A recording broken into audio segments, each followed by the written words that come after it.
퀀트 레벨 2 수업을 시작하겠습니다. 먼저 핸드아웃을 한번 보겠습니다. 핸드아웃 없어도 큰 상관없어요. 네. 거기 첫 번째 페이지에 1회차, 2회차, 3회차, 4회차, 5회차, 6회차의 수업이 있고요.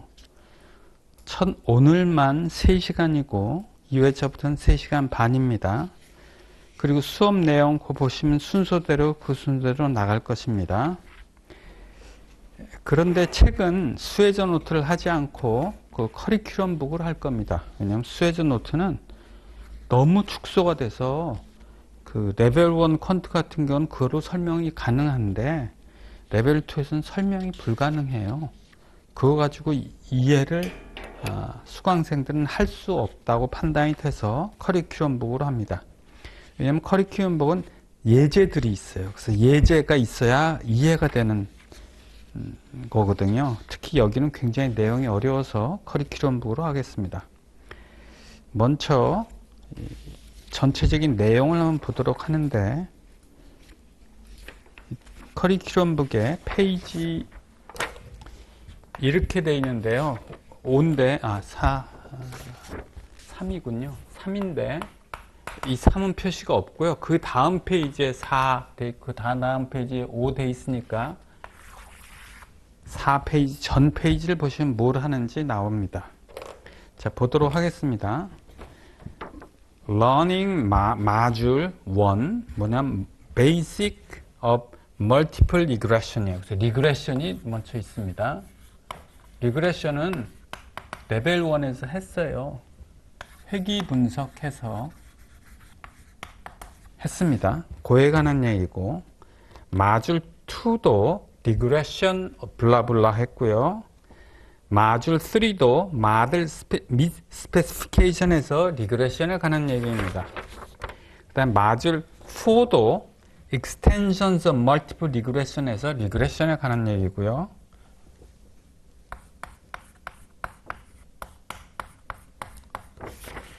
(1부터 4까지가 회귀분석에 관한 얘기이고 마줄 5가 타임 시리즈 어널리시스입니다. 시계열 분석이라고 부릅니다. 우리나라에서는. 시계열 분석은 회귀 분석을 기준으로 해서 해요. 단 좀 달라요. 그리고 매우 어렵습니다. 그다음 마줄 6를 보면 머신러닝이라고 되어 있습니다. 기계학습. AI 하는 거 있죠? 그거예요. 그 다음 마줄 7은 보면 빅데이터 프로젝트. 빅데이터 하는 거 보니까 비슷한 내용이에요. 그래서 크게 세 가지로 우리가 공부할 겁니다. 첫 번째는 회귀 분석. 두 번째는 시계열 분석. 이 시계열 분석을 하기 위해서는 회귀 분석이 당연히 기초가 돼서 합니다. 회귀 분석이 안 되면 시계열 분석 할 수가 없어요. 그 다음에 AI 하는 거, 기계학습 분야 할 건데 이 분야는 원래는 통계학에서는 없었고 보통 컴퓨터 사이언스 쪽에서 하던 게 통계학적으로 넘어온 거예요. 그 통계학자도 하고 컴퓨터 사이언스 하는 사람도 하고 수학자도 해요. 왜냐하면 AI는 완전 종합학문이거든요. 모든 방법을 동원하기 때문에. 그리고 그 다음에 수집된 자료가 항상 숫자로 뭔가 분석하려면 숫자로 변환시켜야 되잖아요. 그래서 통계학에서도 많이 합니다. 자, 그러면 이제 처음 회귀 분석 쪽을 보도록 하겠습니다. 페이지 숫자 3입니다.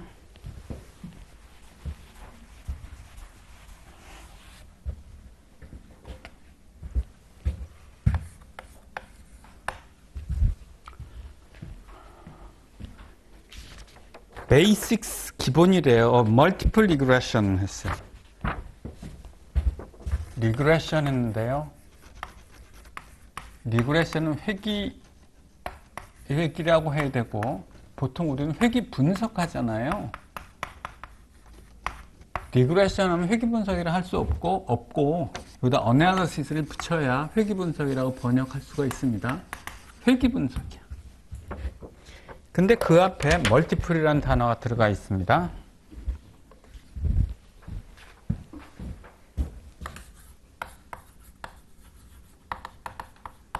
먼저 회귀 분석부터 보도록 하겠습니다. 회귀 분석부터요. 우리의 통계학의 목표는 예측하는 거예요. Y를 예측하려고 한다고 가정해 볼게요. Y를 예측하는 방법은 뭐가 있을까?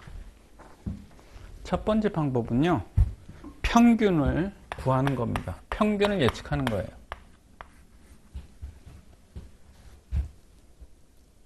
쉽죠? 우리가 레벨 1에서 뭐예요? 평균 분산 막 배웠잖아요. 그 평균을 하는 이유가 뭐예요? 평균을 예측하는 거예요. 그게 가장 좋은 방법이에요. 예를 들어서 앙골라 사람의 키가 어떻게 될까 하면, 저 사람이 앙골라 사람이 저 사람 키가 어떻게 되지? 하면 앙골라 사람의 평균 키를 알려주면 돼. 앙골라 사람의 평균 키가 170이라고 가정해 볼게요. 그러면 170을 중심으로 해서 키는 이렇게 분포할 가능성이 높아요. 이렇게 분포하지, 이렇게 분포할 가능성은 거의 없습니다. 키가. 즉 평균이 170이면 앙골라 사람이 대부분의 사람들은 평균 170의 주변에 1, 2cm 사이에 대부분의 사람들이 있어. 한국 사람도 마찬가지고요. 분포는 이렇게 하기 때문에 평균으로 저 사람이 키가 얼마 돼? 앙골라 사람이래 하면 평균으로 예측하는 게 가장 좋은 방법. 왜냐하면 대부분의 데이터는 평균 주변에 있기 때문에, 분포가 대부분 이렇게 생겼기 때문에. 이렇게 생기지 않았고 삼남만상은 다 이렇게 생겼잖아요.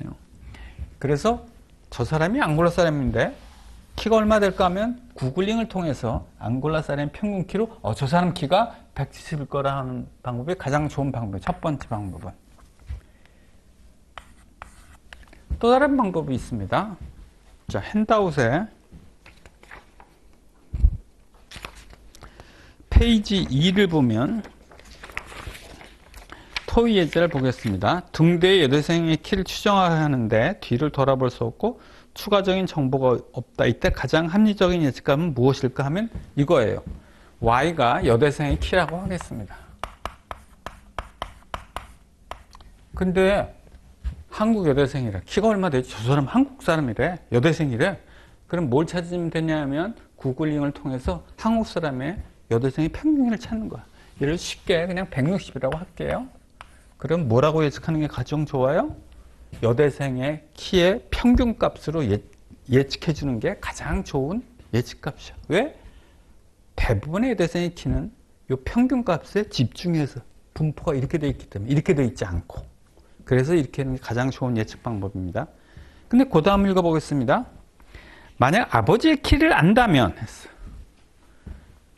저 지나간 여대생이 있는데 아버지 키가 180이래요.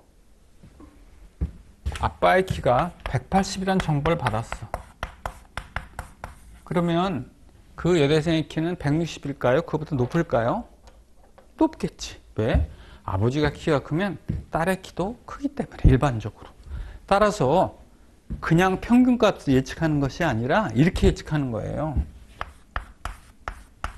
여대생이 평균값인데 단서가 아빠의 키가 180이라는 단서 하에서, 그래서 아빠의 키를 X로 놓고 X가 180이라는 조건 하에서 쉽게 표현, 아빠의 키가 180인 사람들 중에서 그 딸들의 평균 키, 이렇게 예측을 한다면 이거보다 훨씬 더 좋게 예측할 거예요. 회귀 분석은 어디에 해당되냐면 여기에 해당돼요. 그러니까 X라는 걸 이용해서 Y를 예측하는 거예요. 나는 예측은 Y를 하고 싶은데 어떻게 하냐? Y와 연결된 X를 이용해서 예측하는 거예요. 거의 페이지 2의 밑에 산점도가 있죠. 스캐터 플롯이 있습니다. 그리고 페이지 3에 그림이 두 개가 있는데 그 그림에도 설명을 드릴게요. 이 산점도가 그냥 우리나라 전체 여대생이라고 가정해 보겠습니다. 여대생의 키가 있어요. 그 다음에 아빠의 키가 있습니다. 산점도가 이렇게 생겼다고 가정할게요. 그냥. 그러면 1번의 예측 방법은 여대생의 키가 여기 Y좌표가 찍히죠? 그거의 평균값을 구합니다. E of Y. 이거로 예측하는 방법이고, 아빠의 키가 180인 조건 하에서 y의 평균값을 구한다는 얘기는 뭐냐 하면 아빠의 키가 180인 사람들만 쫙 여대생이 있을 거 아닙니까? 이렇게 있다 붙여봐. 요 빨간 선, 즉 아빠의 키가 180인 사람들 여대생의 키의 평균값이야. 그래서 이건 어떻게 표시하느냐면 여대생의 평균값인데 단서가 붙어. 조건이 어떤 조건이? 아빠의 키가 180인 사람들만 모아서. 그러면 어느 게 1번과 2번 중에 어느 게 더 예측이 잘 될까요? 2번이에요. 이게 바로 조건부 기대값을 구하는 거에 조건부 기대값을 구하는 방법 중에 하나가 회귀분석이에요. 회귀분석은 여기에 해당돼. 그리고 통계학에서 맨 처음 배울 때 평균 구하고 뭐 하는 등등의 것은 여기에 해당되고. 그 다음에 세 번째 방법이 있습니다. 세 번째 방법은 Y의 추이 또는 패턴을 찾는 방법이 있어요. 맥주의 소비량을 한번 보겠습니다. 맥주의 소비량은요, 어느 나라 똑같이 더울 때 많이 팔리고요, 겨울에 덜 팔립니다. 그래서 월간 데이터 혹은 분기별 데이터의 특징은 이런 패턴을 드리고 있어요. 그럼 지금 현재 시점이 여기 와 있다고 할게요. 궁금한 거는 미래는 어떻게 될까? 어떻게 되겠습니까? 첫 번째 우리가 떠오르는 건 추세네. 아, 이 방향으로 가고 있네. 방향, 각도가 이 정도라는 얘기예요. 만약에 이렇게 가고 있으면요, 각도가 이 정도란 훨씬 높은 각도고, 이 데이터로 보면 이 정도 각도로 가고 있다는 뜻이죠. 그러니까 이 각도하고 또 뭘 찾으면 될까요? 계절적인 패턴. 이 각도와 계절적인 패턴을 찾으니까 이렇게 생겼네. 이 각도를 추세를 그대로 연장하고 이걸 그대로 옮기는 거예요. 그럼 이렇게 되겠네요. 이렇게 예측할 수가 있겠죠. 이것은 회귀 분석이 아니고 시계열 타임 시리즈 어널리시스에 해당됩니다. 타임 시리즈 어널리시스는요, 추세하고 어떤 패턴을 찾는 거예요. 물론 이론은 이렇게 쉬운데 실제 가면 굉장히 내용은 어렵습니다. 자, 그래서 회귀 분석이 무엇인지를 설명을 드렸습니다. 자, 페이지 3의 그림 밑에 여기를 보겠습니다. 그래서 y의 평균값을 구하는데 x의 함수를 표시하는 거야. 그래서 만약에 이렇게 나왔다고 가정해 보겠습니다. 여대생의 키는 x의 함수를 표시하는데 아버지의 키가 180이면 딸의 키가 모두 180입니까? 아니죠. 아버지의 키가 어떤 애가 아빠의 키가 180인데 딸의 키가 165야. 그럼 다른 애도 다 165일까요? 아니죠. 왜냐하면 다른 요인에 따라서 엄마의 키도 영향을 주고 영양 상태도 영향을 주고 등등등의 요인에 따라서 이거 외에 평균은 아빠의 키가 180일 때 평균은 165이지만 다른 요인에 의해서 플러스 마이너스가 될 거예요. 그래서 오차라고 부르겠습니다. 만약에 다음 같은 식이 성립했다고 해볼게요. 그 밑에 보니까 이렇게 나왔어요. 마이너스 9.6 더하기 0.97 x 더하기 5차라고 나왔다고 해볼게요. 식을 구했더니 이렇게 나왔다고 해보겠습니다. 회귀분석이라는 건 이렇게 x와 y의 관계를 식으로 표현하는 게 회귀분석이에요. 식으로 표현하면 왜 좋은지 설명을 드릴게요. 아빠의 키가 계산이 복잡하니까 그냥 숫자, 웃기는 숫자를 할게요. 100이라고 해보겠습니다. 그럼 딸의 키는 얼마일까요? 97 빼기 9.6이니까 딸의 키는요 87.4인가요? 뭐 그렇다고 하겠습니다. 자, 이렇게 숫자를 관계식으로 표시하면 아빠의 키가 얼마일 딸의 키가 자동적으로 평균적으로 나오는 거예요. 만약 아빠의 키가 200이라고 해보겠습니다. 200이라면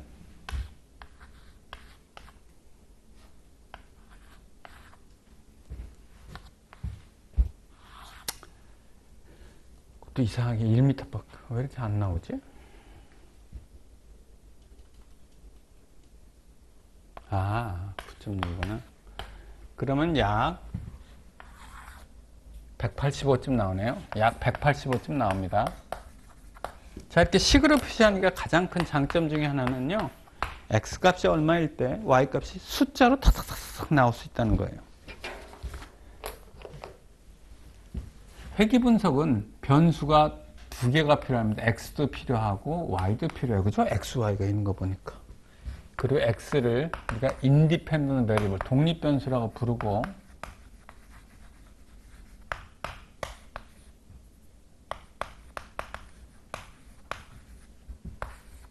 y를 종속 변수 dependent variable이라고 부릅니다.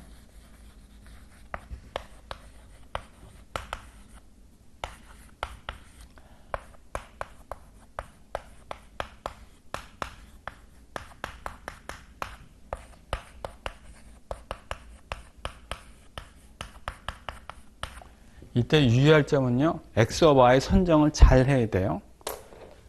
독립변수가 종속변수에 영향이 주도록 세팅을 해야지 반대로 하면 안 돼요. 즉 이쪽이 y를 놓고 이 안에다 x를 넣어야 돼요.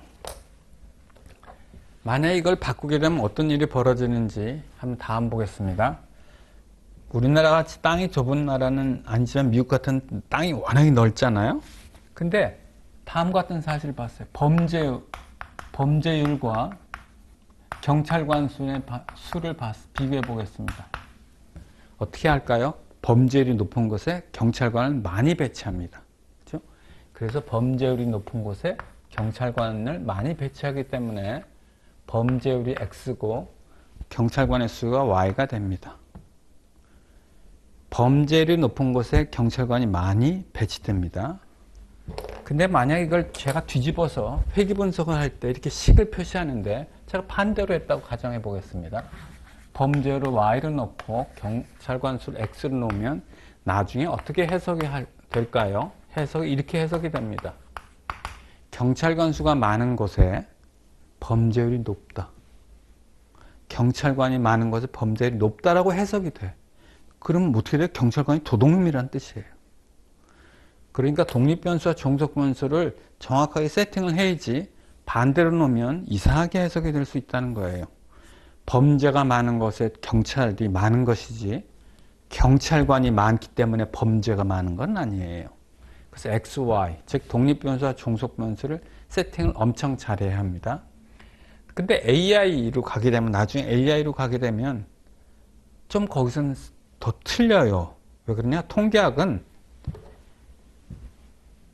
아주 실천적인 공부는 아닙니다. 무슨 얘기냐면 수학은 아주 이론적인 학문이죠.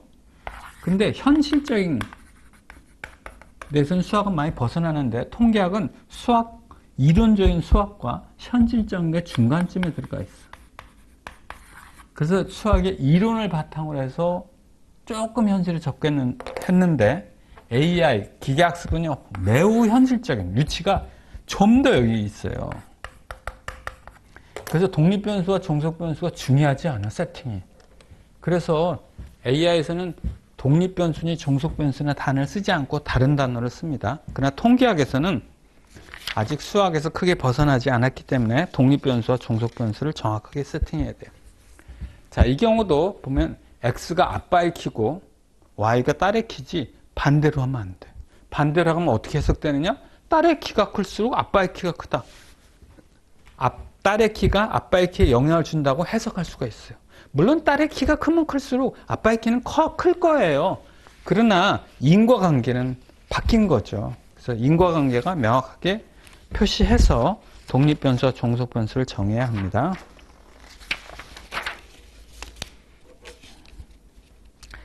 자, 어디로 가시냐면 페이지 쭉 넘어가서 페이지 7로 가겠습니다. 7 이전에 있는 건요, 그냥 블라블라블라 내용이고, 페이지 4에 있는 건 뒤에 있는 걸 요약이기 때문에 지금 볼 필요가 없고, 페이지 7로 바로 들어가겠습니다. 페이지 7, 밑에 보니까 Section 3, Basics of Multiple Regression이라고 되어 있습니다. 자, 리그레션 어나리시스는 이제 배웠고, 이제 멀티플이 무엇이냐부터 보면 되겠네요. 멀티플이라 하면, 멀티플, 여러 개라는 거죠. 멀티플 리그레션에 반대되는 개념을 먼저 보면 심플 리그레션입니다. 레벨 1에서 좀 다뤘습니다. 심플은 뭐냐면 독립변수의 개수가 앞으로 계속 나오는 K가 나오는데 K는 독립변수의 개수예요. 무조건 K는 독립변수의 개수입니다. 회귀분석에서.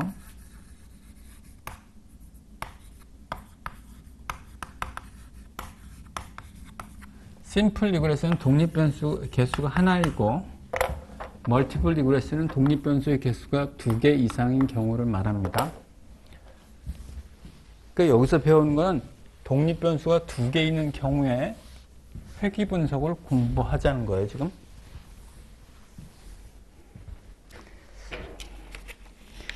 자, 페이지 8에 위에서부터 5번째 줄이면 variation of y가 있어요. 자, variation과 variance는 틀리다를 말하고 싶은 거예요. 이 책에서. variance를 보겠습니다. variance y를 볼게요. 왜냐면 거기 variation도 y로 되어 있으니까. x로 안 되어 있고 y로 되어 있으니까요. variance of y는 어떻게 됩니까? 표본을 봐야 돼요. 표본이라 제가 이렇게 쓸게요. 샘플, 그 표본으로 되어 있어 그래요. 샘플 variance of y.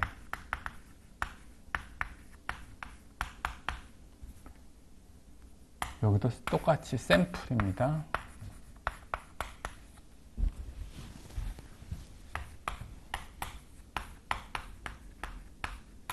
표본이니까 평균을 빼는데 표본의 평균은 y바죠. 제곱하고 그 다음에 이걸 평균 낸 거예요. 차이의 제곱 합을 평균 낸 게 분산이에요.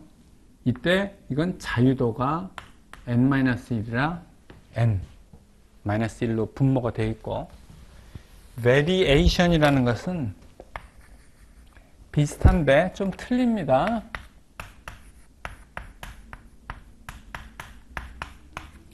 분자만 있는 거야, 분자만. 그러니까 variance하고 variation은 틀리다 라고 여기서 이 책에서 말하고 있습니다. 그 다음을 보면 식 1이 있죠. 식 1이 있고 식 1과 요거 variation of y 사이에 뭔가 또 하나 식이 있어요. 식 번호는 안 붙어 있고요. 그거에 대해 설명을 드립니다.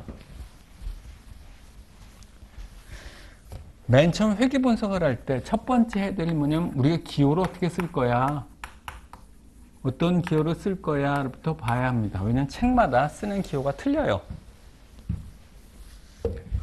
이때 또 기호는 모집단과 표본을 다르게 표시합니다. 큰 원은 모집단 population이고 작은 원은 표본, 샘플이에요. 회귀 분석에서 심플의 경우를 보겠습니다. 심플의 경우는 회귀식이 이렇게 되어 있어요.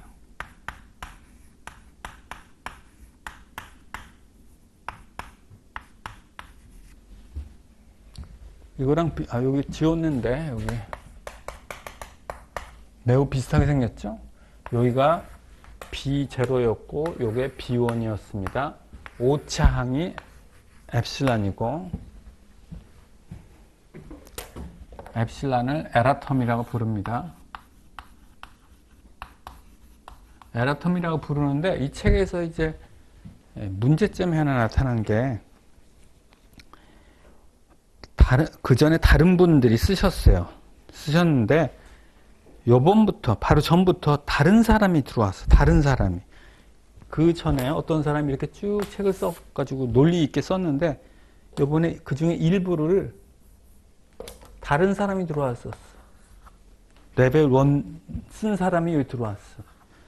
그래서 몇 가지 틀려요. 기호도 틀리고 말하는 거 틀린데 그러다 보니까 책이 두 개가 이렇게 두 부분이 존재하는 거예요. 하나는 이 사람이 쓴 거, 하나는 이 사람이 쓴 거. 근데 그 전에 쓴 사람이 훨씬 더 논리적으로 잘 썼고요. 기호를 정확하게 썼습니다. 더 이쪽 부분에 더 실력이 있으신 분으로 보여요. 그래서 약간의 노테이션, 기호상의 충돌이 있습니다. 그래서 그걸 먼저 말씀을 드리고 어떤 충돌이 있는지 이따 또 말씀을 드리고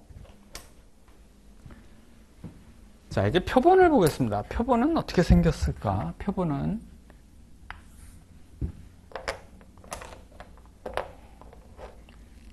이렇게 생겼습니다.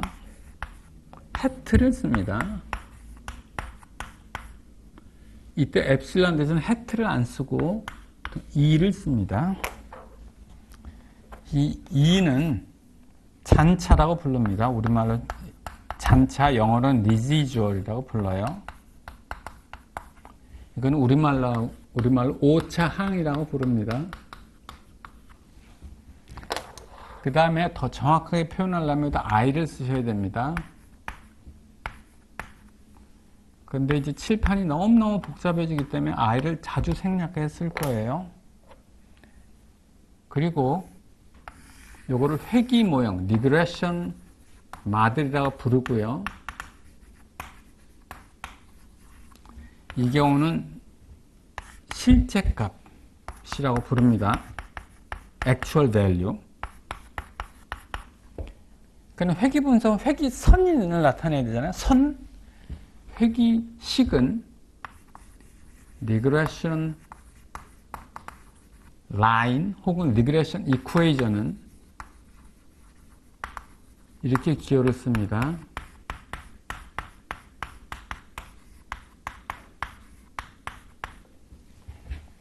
그리고 여기다가 더 정확하게 표시하면 I를 표시하시고요. 그 다음에 표본에서는 회귀선은 E를 못 써요. E 쓰는 것은 모집단에서만 쓸 수 있는 거라 표본에서는요, Y hat로 표시합니다.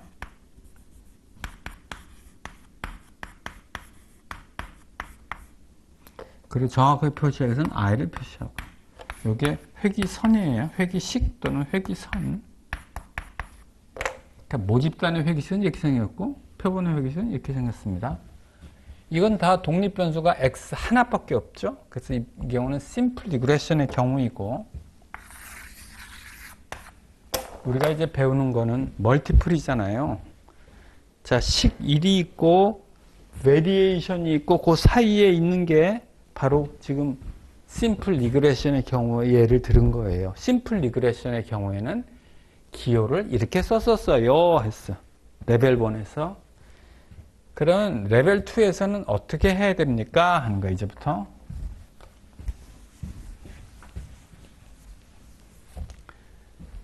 그럼 리그레션 마드를 보겠습니다. 리그레션 마드는 y는 똑같고요. b0 더하기 b1하고 이제 독립변수를 구해야 되겠는데 하나는 x가 떠오르고 그 다음 뭐가 있을까요? 그러니까 g. 그렇다고 A나 B를 쓸 수는 없잖아요. 그건 보통 상수를 A, B, C를 쓰니까. 그러니까 알파벳이 26자밖에 안 되는데 독립변수의 개수가 26개 이상일 수도 있으니까 알파벳만 쭉 쓰게 되면 문제가 있어요. 그래서 대신 어떻게 쓰냐면 독립변수의 개수의 확장성을 유지하기 위해서 첫 번째 독립변수는 x1, 두 번째 독립변수는 x2, 그 식 1은 보시면 독립변수의 개수가 몇 개 있는 건가요? K개 있는 거예요. K개. 자, 아까 여기서 이렇게 했죠. K가 뭐라고요? 독립변수의 개수. 회귀분수에는 무조건 K는 독립변수의 개수입니다. 따라서 독립변수의 개수가 K니까 BK, XK 거고 그 다음에 오차항이 있는 거예요.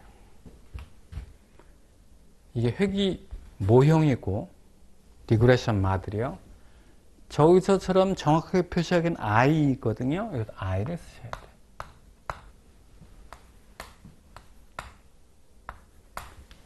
그럼 리그레션 이퀘이션은 어떻게 표시하면 됩니까?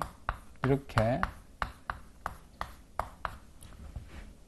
이퀄 사인 왼쪽은 저렇게 되고요. 오른쪽은 x 대신에 x1, x2 쭉쭉 xk가 있으니까 이렇게 되겠네요.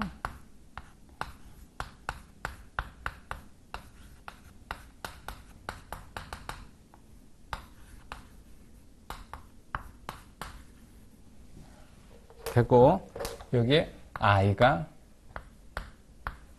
있는 것이 더 정확한 표현입니다. 그럼 여기서 만약 x2가 나왔다고 해보겠습니다. 그러면 독립변수가 하나 있을 때 x2와 독립변수가 여러 개 있을 때 x2가 같은 것일까? 다른 것일까? 다른 겁니다. 자, 다음 보겠습니다. 독립변수가 하나 있는 경우를 먼저 볼게요. 그럼 데이터를 구하면 첫 번째 관찰점이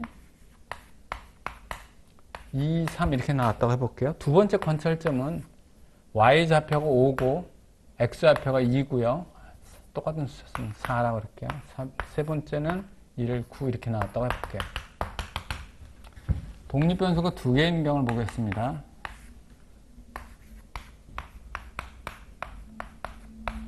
첫 번째 관찰점은요, 이렇고 두 번째 관찰점은 세 번째 관찰점은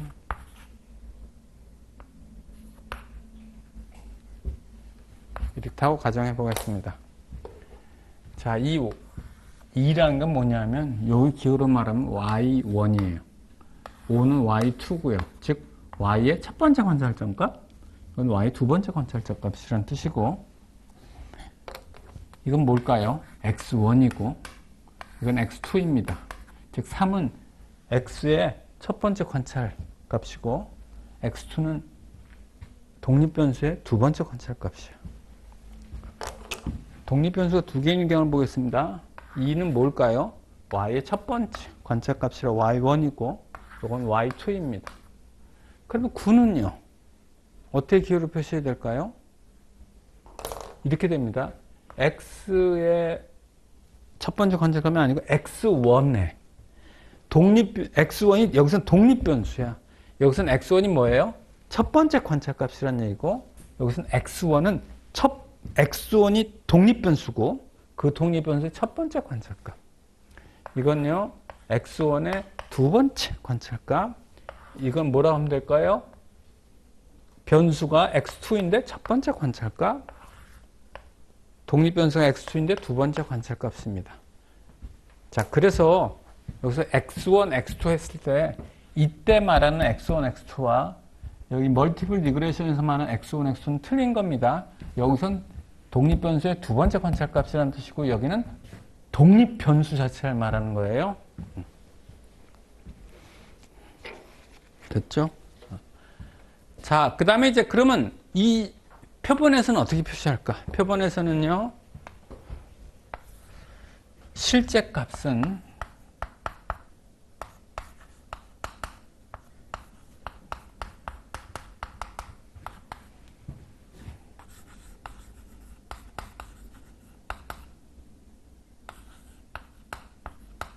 이렇게 되고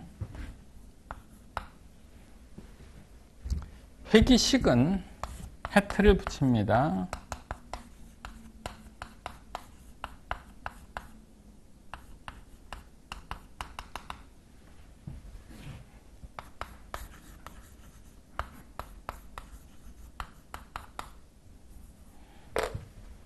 자, 그래서 심플 리그레이션과 멀티플 리그레이션의 차이점은 독립변수의 개수의 차이인데 표현 방식이 그냥 여기서는 x만 쓰면 되고 여기는 x1, x2 이렇게 써야 돼요. 이해됐죠? 자, 기호는 저렇게 쓰는데 우리는 모집단은 영원히 모른다고 봅니다. 모르고 표본을 이용해서 회기식을 구한 다음에, 즉 이걸 구한 다음에 이걸 가지고 모집단을 유추할 거예요. 인포할 거예요. 그럼 첫 번째 할 일이 뭐냐면 회기식을 구해야 되잖아요. 회기식을. 이걸 어떻게 구합니까? 하는 게 첫 번째 일이에요.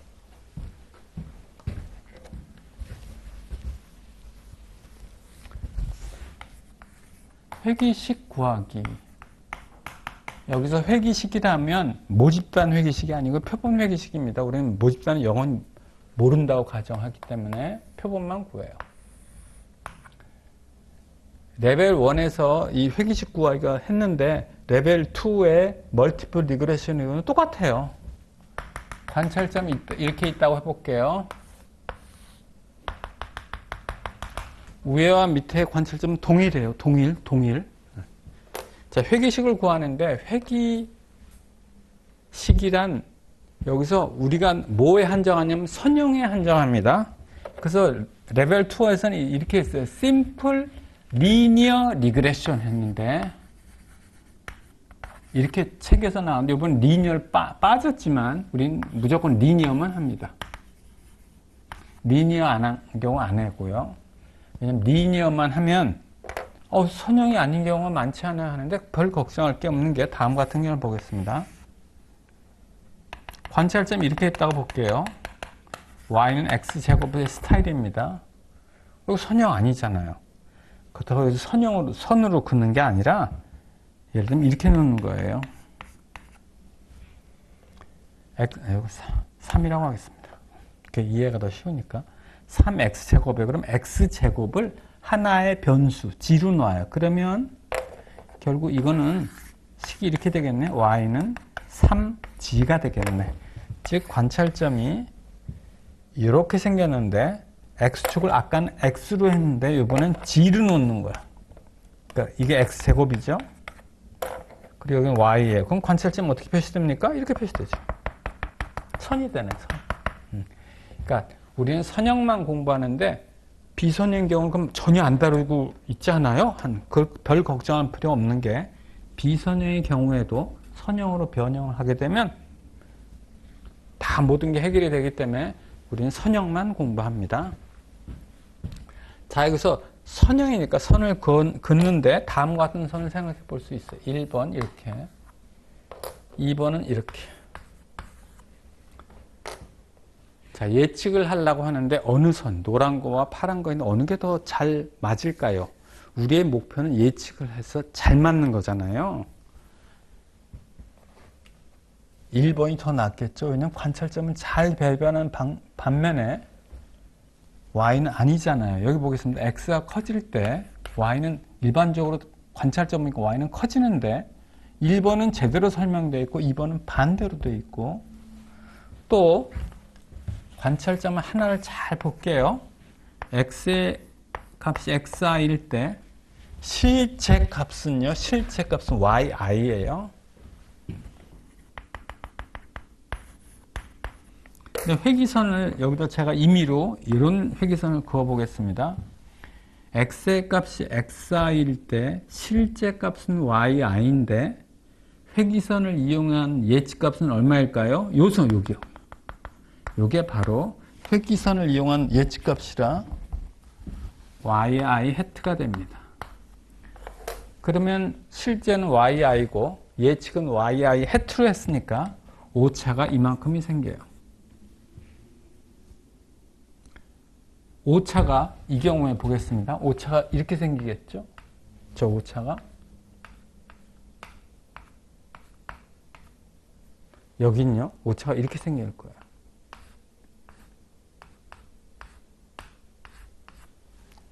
오차가 어느 게 적나요? 이게 적죠.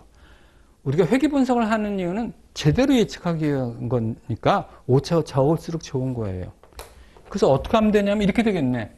실제 값은 yi고 예측 값은 yi 해트니까 이 오차가 작게 하면 되는데 관찰점이 한 점이 아니라 여러 점이잖아요. 그 시그마를 하는 거예요. 그리고 이 오차의 합을 가장 적게 해. 근데 그냥 시그마 하면 플러스 마이너스 상쇄돼서 마이너스가 플러스를 상쇄하기 때문에 문제가 생겨서 제곱을 해. 즉 오차의 합을 최소, 이 빨간 수직선을 최소로 하는 회기선을 구해주면 되는데 회기선을 구한다는 얘기는 뭐냐면 이 선을 구한다는 건데 그 얘기는 B0 해트와 B1 해트를 구한다는 얘기예요.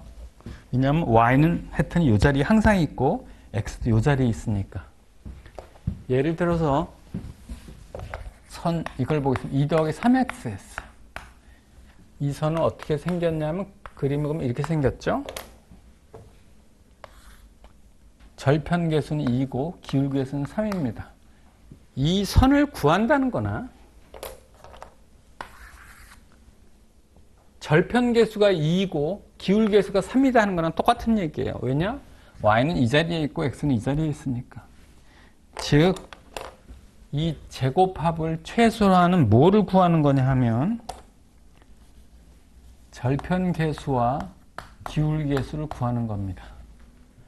이렇게 해서 구하면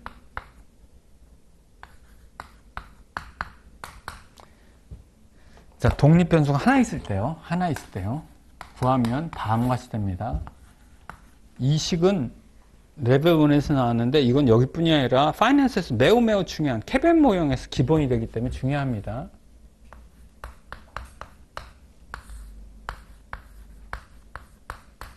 네.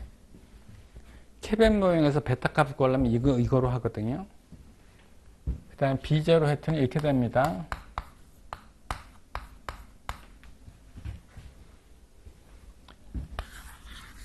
우리가 멀티플 리그레션을 공부하지만 이건 무조건 우리 회귀 분석뿐이 아니라 그 캐벤 모형 하는 데서 꼭 필요하니까 이건 알아두셔야 되고, 그 다음에 두 번째 식은 뭐냐 하면 이건 이렇게 될 수 있어요. y 바는 b0 해트 더하기 b1 해트 x 바입니다. 그럼 이게 무슨 얘기냐 하면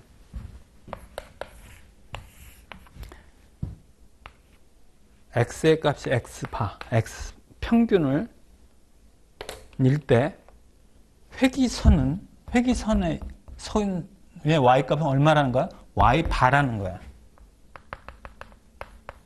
즉 회기선은 x바와 y바를 지나간다는 거야. 회기선은 x의 평균값과 y의 평균값, 그 좌표를 지나갑니다라는 뜻이야.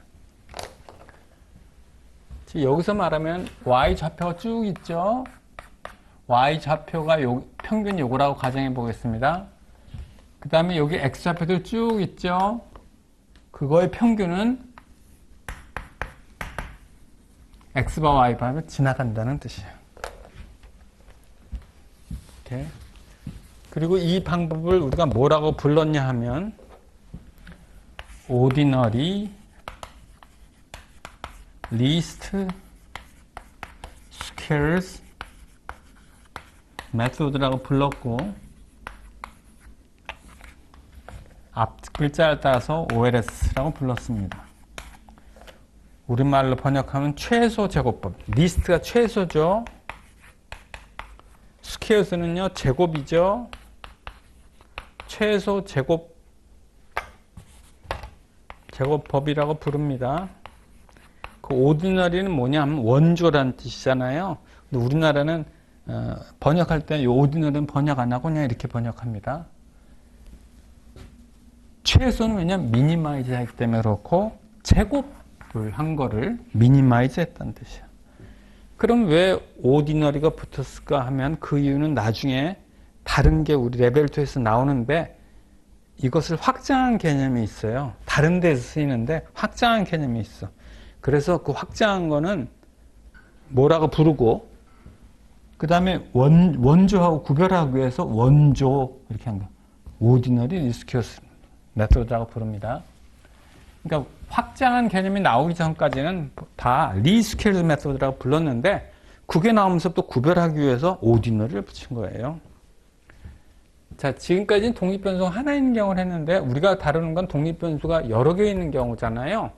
그럼 여러 개 있는 경우에 어떻게 구하냐? 똑같이 구합니다. 똑같이 구해요. 다만 여기에 다른 점은, 아까는 여기가 y 해트가 조개 들어가죠. 조개.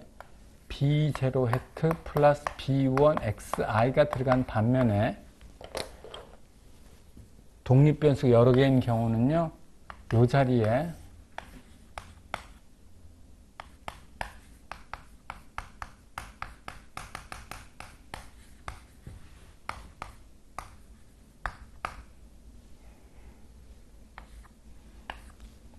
요것만 들어간다는 건 차이점이지, 그러면 똑같습니다. 그래서 동일한 방법으로 한다예요. 그 다음에 식 1 밑에 조금 내려가면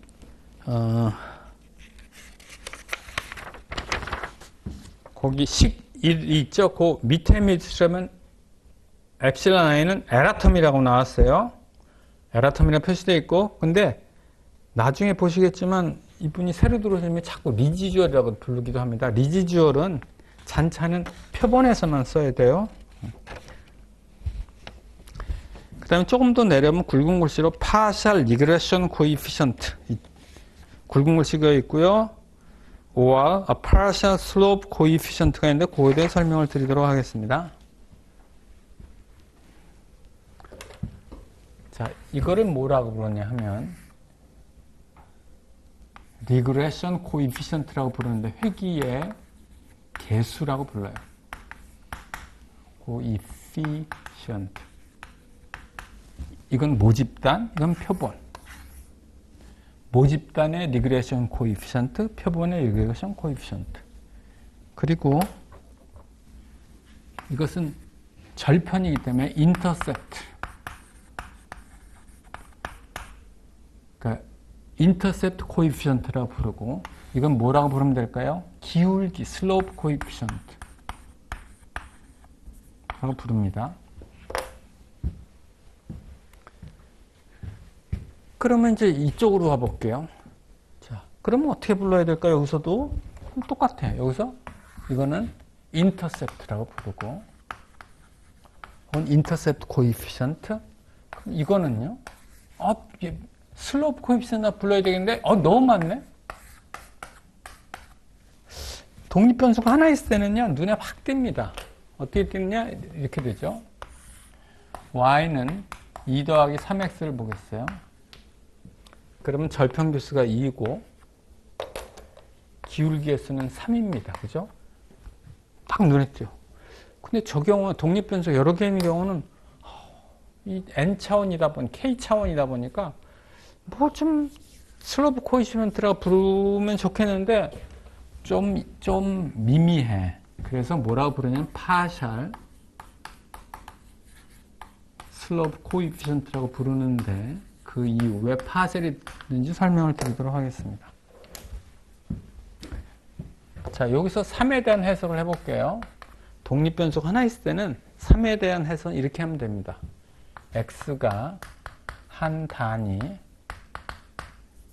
증가할 때 y는 회귀식에 명확하게 해서 표본을 회귀식 해드릴게요. y는 평균 세 단위 증가한다 라고 번역하면 되겠죠. 그죠? 근데 다음 시간 보겠습니다.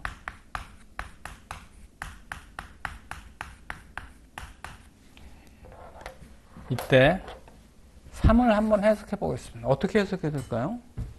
똑같이 해볼게요. x 대신 x1이니까 x1이 한 단위 증가할 때 y는 평균 세 단위 증가한다 라고 해석하면 되겠죠? 그렇죠? 근데 우리가 변할 수 있는 게 뭡니까? 변할 수 있는 게 x1만 있는 게 아니잖아. x2도 있잖아. y는 x가 변하면 따라서 종속변수 따라서 변하는 거고, 독립변수는 지금 하나만 x1만 있는 게 아니라 x2도 있단 말이에요. 변할 게 x1만 있는 게 아니라 x2도 있단 말이에요. 여기서는 변할 게 x밖에 없기 때문에 이렇게 말해도 되는데, 여기서는 이렇게 말하면 뭔가 부족해요. 뭐냐? x2는 어떻게 하고 붙어 있어야 돼. 그래서 여기 뭐냐 하면 단서가 붙어야 돼요. given x2. x는 고정된 상태에서 x1만 한 단위 증가할 때 y는 평균 세 단위 증가한다고 해석해야 돼요. 4는 그럼 어떻게 해석해야 됩니까? x1이 고정된 상태에서 x2가 만 한 단위 증가할 때 y는 평균 4단위 증가합니다라고 해석해야 돼. 그래서 이 앞에 파셀이라는 게 붙은 거야. 파셀이라고. 그 파셀이라고 붙은 거, 그 굵은 곳이 있죠? 그 밑에 줄을 보겠습니다. Partial Regression Coefficient라고 굵은 글씨 밑에 줄에 보면 컴마 다음에 이렇게 돼 있어. holding all other independent variables constant. 이 얘기야, 이게. 다른 변수는 안 움직이고 고정되었을 때 그것만 x1만 변할 때 그 얘기라 partial이라는 단어가 붙은 겁니다. 이해됐나요? 그 다음에 그 밑에 식은 저는 K 일반화 시켰는데 이 책에서는요 식이 하나 있는데 뭐냐면 독립변수가 3개인 경우를 했어요. 그죠? Y는 B0, B1, B2, B3까지 있잖아요. 독립변수 X1, X2, X3 있는 거. 그 다음에 표본에 그 해트 쓴 게 거기 나와 있습니다. 자, 그 다음에 이제 유의할 점. 통계학 책 다른 책을 보시면 유의할 점 중에 하나가 세상에 어떠한 통계학 책도 모집단에서 B0, B1을 쓴 책은 없습니다. 우리 책만 B0, B1, FRM만, CF에 FRM만 이렇게 써요. 대부분의 책들은 이렇게 씁니다. B 대신에 베이타를 씁니다. 예를 들면 리그레션 마들은요 이렇게 생겼어요. 베이라 0 더하기 베이라 1 X 더하기 엡실론 이런 스타일로 되어 있고 표본의 경우에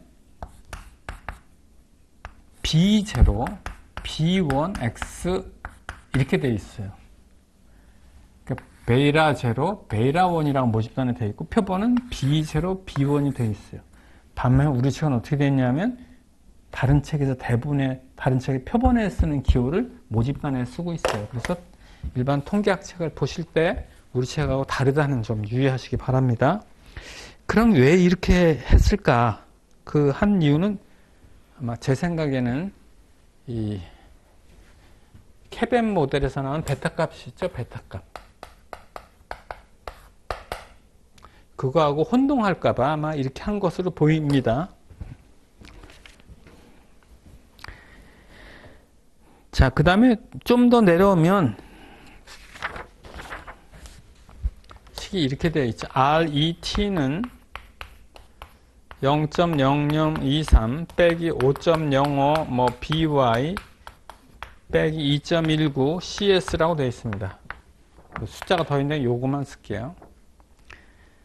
자, 이게 그 위에 문장이 이렇게 using 60 months observation. 그러니까 observation의 수가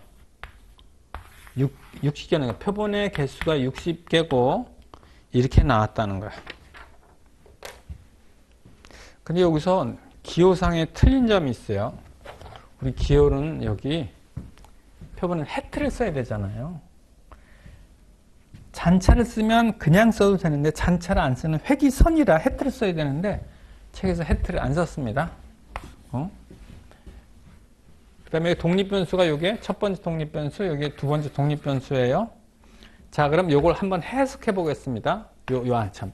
마이너스 5.0을 해석하면 어떻게 돼요? BY가 한 단위 증가할 때 RET는 평균 5.05단위 감소합니다. 마이너스니까. 그 다음에 마이너스 2.19를 해석해 볼게요. CS가 한 단위 증가할 때 RET는 평균 2.19단위 감소합니다. 마이너스니까. 그렇게 해석하면 되겠습니다. 그래서 얘는 그냥 예를 하나 드는 것이에요. 이 예를 하나 든 거고요. 페이지 9페이지를 보겠습니다. 난리 체크해서요. 1번 했어. 1번 했고 interpret, intercept 했는데 절편계수 설명해봐. 자, 여기서 숫자, 파이낸스는 예전에는 참 나빠요. 이렇게 막 소재만 엄청 나오고 나중에 보시면 알겠지만 R스퀘어도 굉장히 낮아. 그래서 얘가 참 좋지 않은 얘예요. 파이낸스는. 얘는. 자, 요걸 가지고 해석해 볼게요. 책에서는요, 좀 복잡하게 나왔어요. RF는 하고 했는데 여기 해트를 원래 붙이셔야 됩니다. 그 다음에 소수점은 내가 적당히 해볼게요. 1.5 더하기 0.58 MKTRF 빼기 0.87 SMB 마이너스 0.056 HML 이렇게 돼 있어요. 자, 독립변수가 하나, 둘, 세 개 있고, 인터셉트를 1번 interpret intercept 이거 해석해봐 했어. 자, 제가 이는 해석 안 했어요. 그 이유는 있는데 우선 해석을 하라고 하니까 요거부터 해석하겠습니다. 요건 그냥 똑같은 거니까. 자, 이거 어떻게 해석하면 될까요? 자, 2라는 게 절편계수잖아요. 2 요거 해석하세요 한 거. x의 값이 얼마일 때 2가 나오는 겁니까? x의 값이 0일 때죠. 그래서 요건 이렇게 되어 있네. x가 0일 때 y의 평균값이요. 똑같이 해석하면 되겠죠. 이거 어떻게 해석하면 됩니까? 독립변수 여러 개니까 세 개가 다. 요걸 해석하면 요걸 할게요. 독립변수 두 개일 때는 어떻게 요거 해석하려면 x1도 0이고 x 0일 때 둘 다 0일 때 y의 평균값이 절편계수에 대한 해석입니다. 그럼 여기서 어떻게 하면 돼요? MKTRF가 0이고 SNB가 0이고 HLM이 0일 때 이 종속변수의 평균값이 1.5라는 뜻이야. 오케이? 파이낸스에서는 이 절편계수는 해석이 의미가 있지만 일반적으로 파이낸스를 제외하고는 거의 대부분 의미가 없는 경우가 많아요. 자, 예를 한번 볼게요. 식당에 매출이라고 해보겠습니다. 매출액이고 이게 평수라고 해보겠습니다.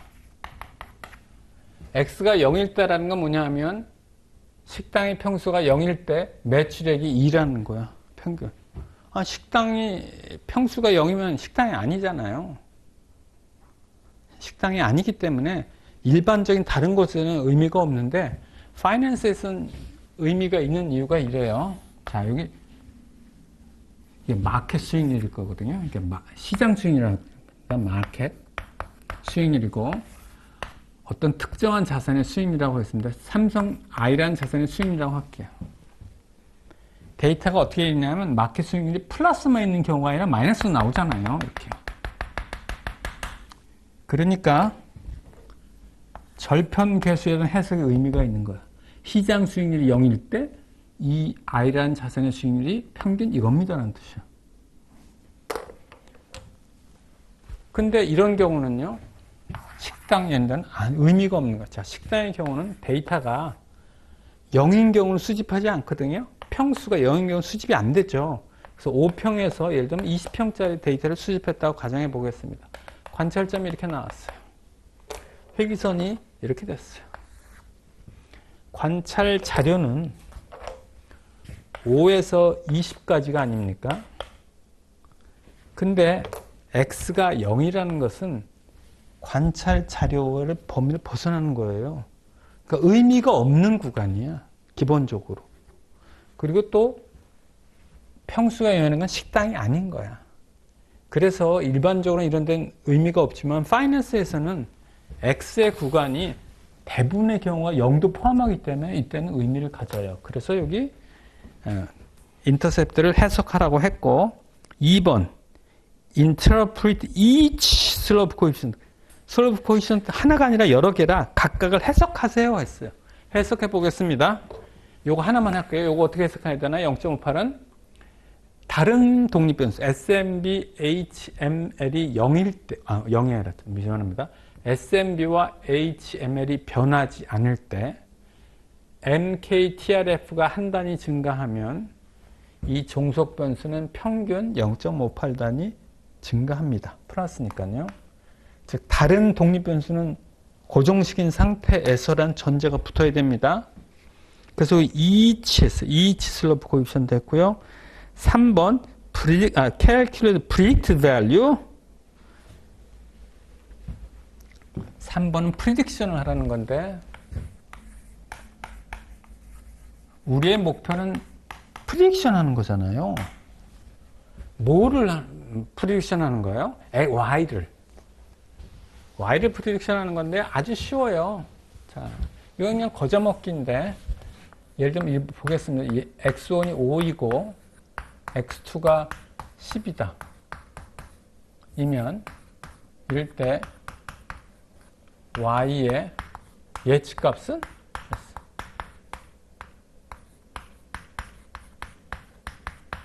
한 질문 해볼게요. 저것도 해도 되는데 저건 뭐 소점이 너무 많아서 귀찮으니까 이렇게 복잡하면 개념 잡기 어렵잖아요. 이렇게 숫자 단순하면 개념 잡기 쉽거든요.